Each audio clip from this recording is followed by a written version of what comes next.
Okay, so something I want to talk to you about this morning is cold water perch fishing. Yes, they are harder sometimes to catch in the cold weather, but there's a few little things you can do, adjust your rigs, adjust your lures, that'll get you more bites in the colder months.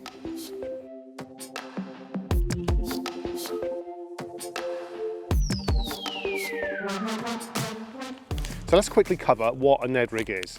The idea behind a Ned rig is something that's fished on a mushroom style jig head, quite a small jig head, and a buoyant bait works better. You can use non-buoyant, but essentially you want a buoyant bait sort of stand up on end. That way you can twitch the bait back very, very slowly on the bottom, and it will literally just sit on end and sit there in front of perch. And because it's a long, thin bait, it's really easy for the perch to get in their mouths and eat. Now there are different baits you can fish on the Ned rig. You can fish creature baits, you can fish shads, you can fish all sorts on the Ned rig, but essentially the basics of it is a stick bait on a Ned head, like a mushroom style jig head, and that's how you fish it. However, there are a few things that I do slightly differently with these floating creatures from Fox.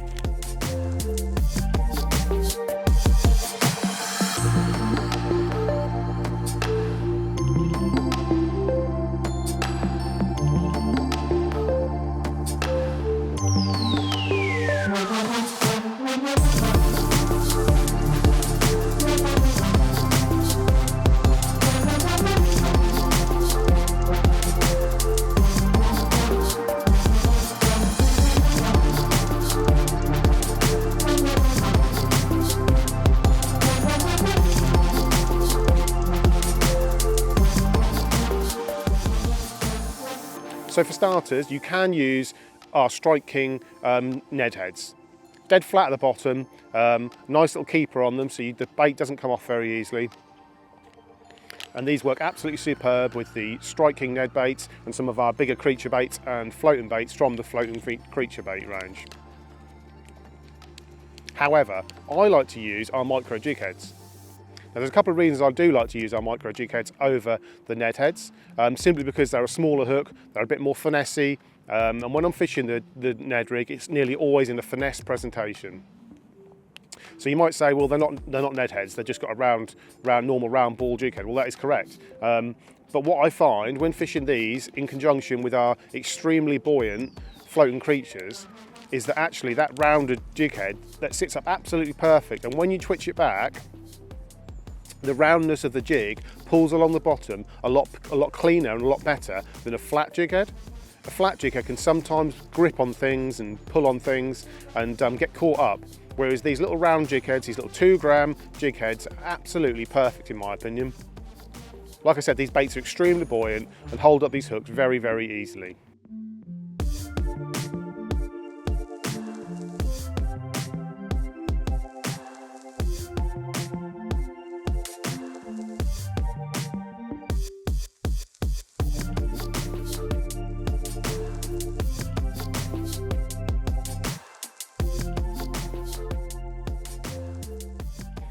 Okay, so let's talk about the gear that we're going to use to create this rig. Now, it's really, really simple. However, there's always a purpose behind the items of tackle that I choose. I'm going to explain that to you right now.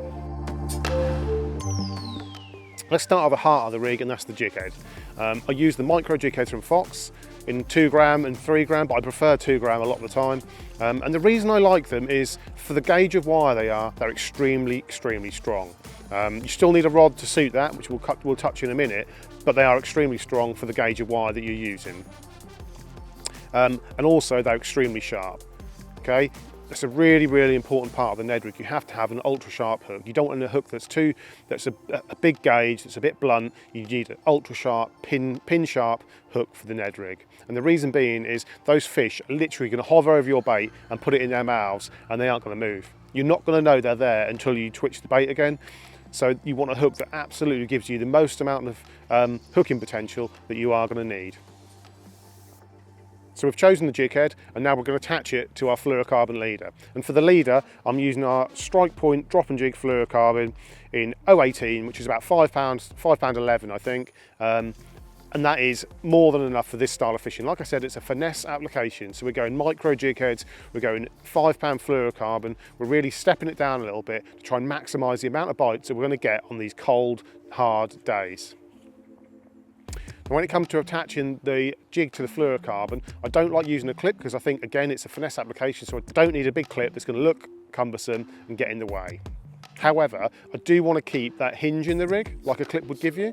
So instead of tying a blood knot to my jig head, which is what I would normally do, and it serves me well, but for this application, I'm going to tie the micro jig head into a little figure of 8 loop on my fluorocarbon main line. Just a 5 or 6 mil long loop, and I find that to work really, really well, because what it does do is it's a lot less inconspicuous, but also it gives you that hinge that you need. And in this circumstances, because I'm tying the jig head on, I might need to change a jig if it's gone blunt or something like that. I will have a slightly longer length of fluorocarbon, just so I can keep chopping back and keep tying a new hook on if I change weights, or if I need to change one because it's gone blunt. So I will just have a longer fluorocarbon leader on that, just so I don't have to keep changing the leader altogether. I can maybe change it 2 or 3 times in a session, and it'll still be a decent length for me to use. Then it's just a case of rigging the lure, and you just rig it like any other lure. Just mark out where the hook's going to come out and slide it down the middle of the lure and come out the side. Like I said, these baits are really, really soft, so you don't have to worry too much about having a massive hook on them. They crush down really well, these baits, because they're super soft, and you get really good hookups.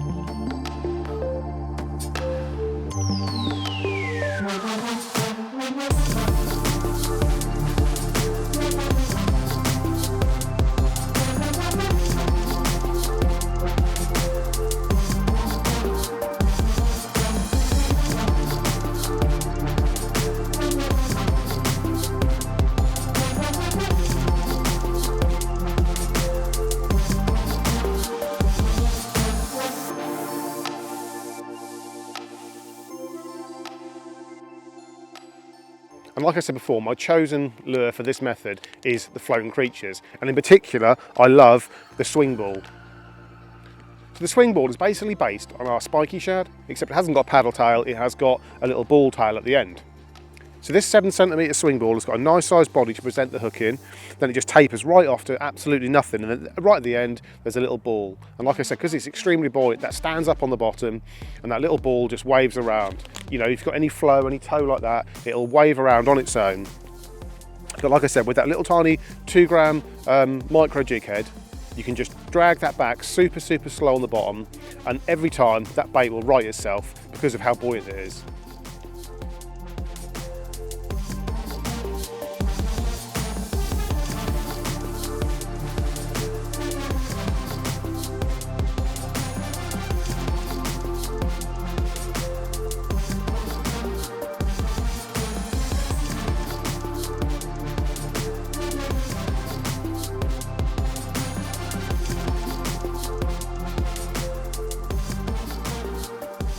Right, and then that brings me to rod, reel and braid. Now again, I did mention this in the previous bit, but you do, because we're fishing finesse jig heads, you need a rod that's soft enough where you won't pull out a fish, okay? So my favourite rod for this situation is the Terminator rods in the 2 to 10 gram. Absolutely perfect rod for this style of fishing. It's ultra sensitive, which is really important because you're going to be getting bites that you can hardly feel, okay? You will get the odd tap, but when that lure is paused, those fish are literally, like I said, going to come over it, hover over it, and you're never going to know they're there until you twitch the lure back. So having a super sensitive rod is absolute key. We've got a nice light reel, the Prism X 1000 reel, nice and small, light, holds plenty enough braid, which is an 0.6 diameter braid, quite a fine braid. Again, it's a finesse application. We're fishing light jig heads.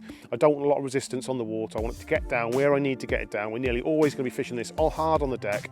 So if you've got 5 or 6 foot of water, I want that lure to get down there as quickly as possible, which means thin fluorocarbon, thin braid. So that's the setup that I will use to fish the Ned rig, or my style of the Ned rig, getting into these colder months. And this catches me a lot of fish, to be honest.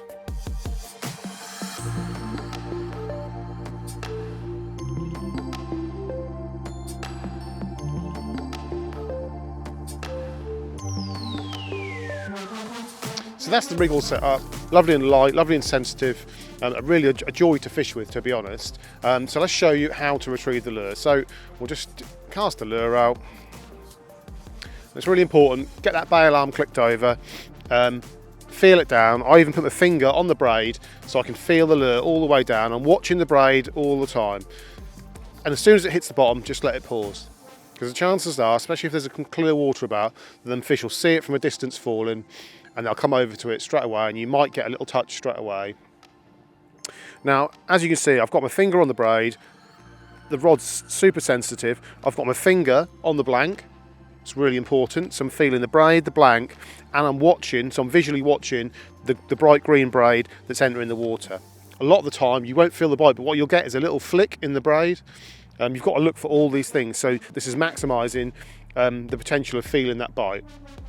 And all I'm going to do is let that pause there for a little bit. And because it's a lovely light rod, I can hold it with one hand, and I'm just going to give it a little twitch, a couple of inches, and just let it pause. Now I know, because that lure is so buoyant, that that's standing up on end, and as I'm twitching it, it's just rolling over, twitching a couple of inches, and then it's just sitting back up on end and looking absolutely perfect. And it is really as slow as that. I'll then just give it another couple of twitches, let it go down, or if it's still on the bottom, just let it sit there and let it pause. And it's just a case of repeating this process. Keep twitching it back, inch at a time, picking the slack up, feeling that braid again, and just giving little twitches. If you get a bit of debris on it, if you can feel it, because you'll feel it because it's lovely and light, you can just give it a sharp flick, and 9 times out of 10 that debris will come off and it'll just settle back down absolutely perfect. Now you need to vary that ratio of pause into twitches. It might be that you literally chuck it out and leave it there for 30-40 seconds. Some days they will want it where you're putting quite a lot of motion into it, but then you're letting it pause. But the Ned rig is basically a rig that can be fished extremely slow. Hard on the bottom, and just keeping in contact with that lure, watching that braid and feeling that blank.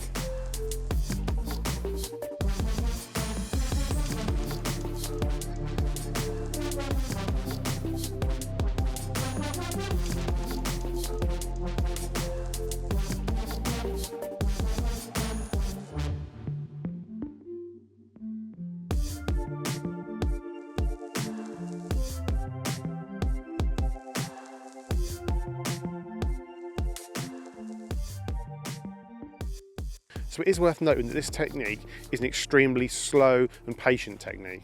It's perfect for when you know the fish are there. So for that reason, I generally fish something like a crankbait or a shad faster to find the fish in the first place, and then fish for them with a Ned rig. However, on really cold days, they will not touch a shad or a Ned rig fast like that anyway. So, best bit of advice I can give you is go back to a spot where you've maybe caught a few perch before.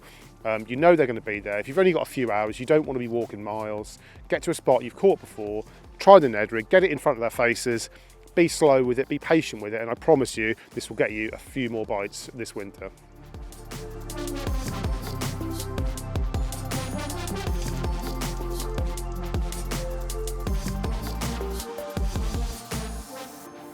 Okay, so when it comes to the profile of the lure and the colours, as I've mentioned, the swing ball is my favourite for this style of fishing. However, the rest of the lures from the floating creature range work absolutely perfectly.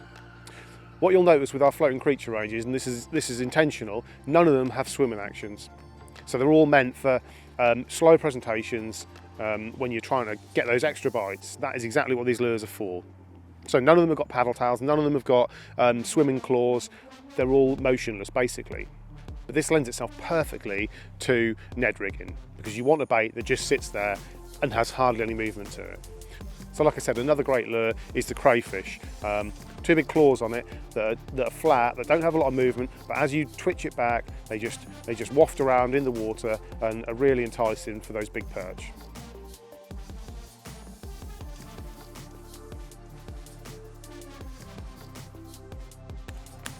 When it comes to colours, I'll be quite honest, I keep it really simple.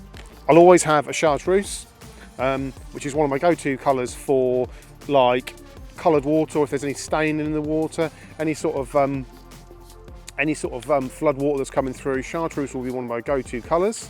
So if the water's starting to drop out and there's a little bit of clarity but it's not perfect, I'll go for the sparkling oil. And then if the water's really clear and the sun's out and you want a subtle lure that's going to be you know, that blends into the bottom a little bit more, that isn't gonna be too bright, then I'll go for green pumpkin. Another great colour, that sort of dark greeny colour. It's absolutely perfect.